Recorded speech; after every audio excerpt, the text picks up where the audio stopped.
Coming up on How Do They Do It? How do they use explosive rockets to catch planes in midair? We show you on How Do They Do It?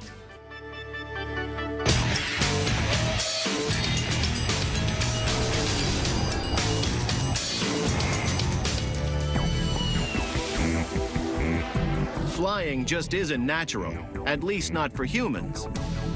It takes a combination of forces working together to keep planes airborne. However, if something goes wrong, it only takes one force to bring them down: gravity. But engineers at Ballistic Recovery Systems have developed a way to glide planes to safety, not only saving lives, but the plane as well. So, how do they do it? There have been accounts of parachutes on record as far back as the 9th century. However, it was Jean-Pierre Blanchard in the 18th century that demonstrated its use as a life-saving device. Over the years, parachutes have saved countless lives, but there hasn't been a way to save the plane. The first problem is size. To slow the descent of a person, you normally need a 100-foot parachute. So to carry even a small aircraft, you need a massive parachute. And one that large is incredibly bulky and heavy. You could just about get them on a plane, but then there'd be barely any room left for the pilot and passengers. That's why aviation experts said it couldn't be done. But then one day, pilot Boris Popov found himself in a plane which was falling out of the sky.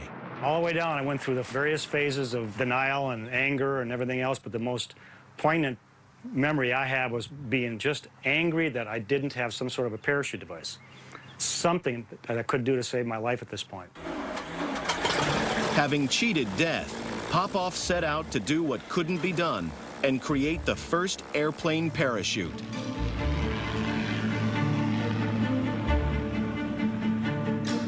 To see how he did it, we've come to Ballistic Recovery Systems on the outskirts of St. Paul, Minnesota.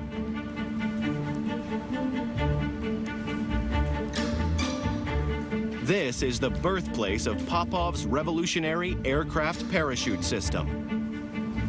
But these are unlike any parachutes you've seen before. Popov realized you would need a massive chute to save an airplane. This one is 1,000 square feet. But a chute that size made from normal parachute nylon would weigh as much as a small plane.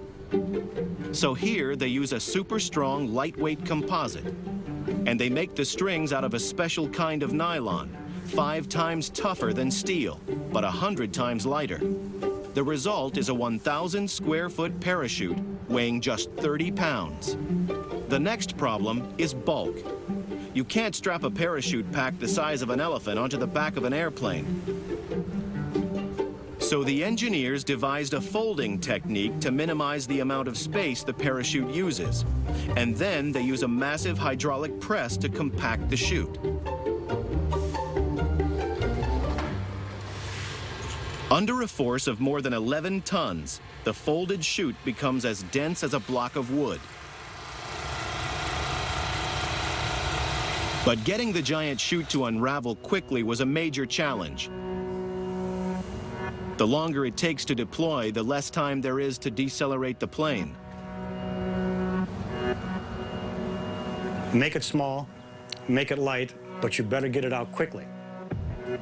Unless he could get it to deploy quickly, Popov knew his parachute idea was not going to work. So he came up with the idea to blow them open with rockets. He tested his rocket-launched chute idea using trucks and hang gliders, and after a few failed attempts, he cracked it. These custom-made rocket motors are assembled very carefully here at BRS.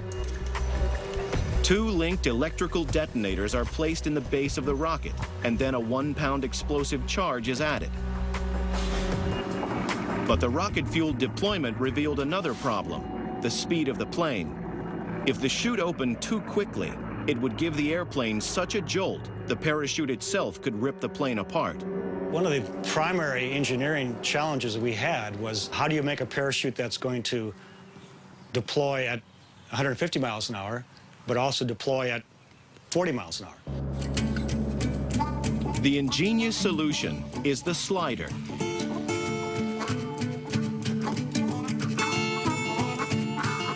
A simple ring of fabric that prevents the chute from opening fully at the start, but which then slides down, allowing it to open wider and wider as the plane slows. So the parachute, complete with slider, is packed into a specially designed bag and sent off with its rockets to be attached to the aircraft. This is Cirrus in Duluth, Minnesota. They are the first aircraft manufacturer in the world to install Popov's revolutionary airplane parachutes as a standard. But you can't just throw the parachute on top.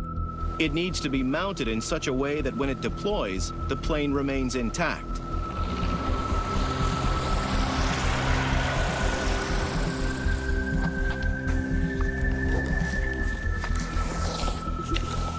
So when the rockets fire, they push out a 5-foot thick fiberglass panel without doing any damage to the rest of the plane. The nylon straps are built into the body of the plane, which smash through the sides on deployment.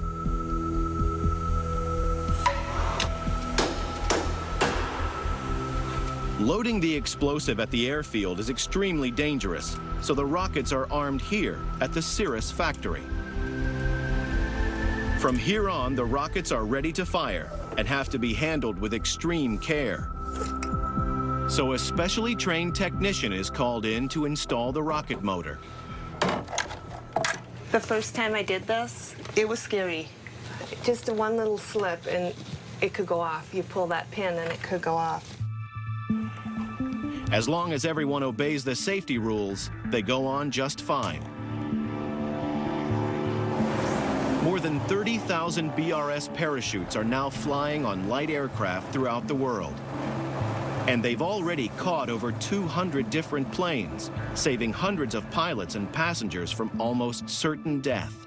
Well, you know, I'm humbly proud. And take an ID off of a napkin at a coffee shop and end up saving today 230 lives. That's a privilege and an honor for me. Now that the technology is in place, he believes before long it will be available for commercial aircrafts.